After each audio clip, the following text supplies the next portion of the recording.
যদি আপনাকে গুরুত্ব না দেয়, মানুষ যদি আপনাকে অবহেলা করে, মানুষ যদি আপনাকে ভ্যালিউ দিতে না চায়, যত্ন করতে না চায়, মূল্যায়ন করতে না চায়, সেক্ষেত্রে আপনি কি করতে পারেন?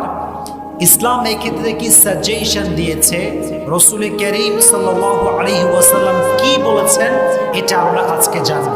ইসলাম বলে যে তোমার সঙ্গে সম্পর্ক ভেঙে দেয় তার সঙ্গে তুমি সম্পর্ক জোড়া লাগাও, যে তোমার হক নষ্ট করে তার হক তুমি আদায় করে দাও, আর যে তোমার সঙ্গে জুলুম করে, অত্যাচার করে, কষ্ট দেয় তাকে তুমি আল্লাহর জন্য মাফ করে দাও। সুবহানাল্লাহ পড়েন। What a beautiful ইসলাম, কি সুন্দর ইসলাম। কিন্তু আমরা কষ্ট পাই কখন?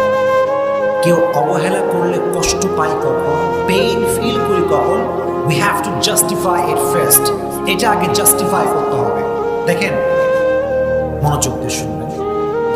যখন কোনো একজন নির্দিষ্ট ব্যক্তির প্রতি আমাদের অনেক মায়া, অনেক ভালোবাসা এবং অনেক আশা থাকে, এক্স্যাক্টলি সেই ব্যক্তি যখন আমাদেরকে কষ্ট দেয়, যত্ন না করে, গুরুত্ব না দেয়, তখন আমরা প্রচণ্ড পরিমাণে হার্ট ফিল করি, কষ্ট পাই।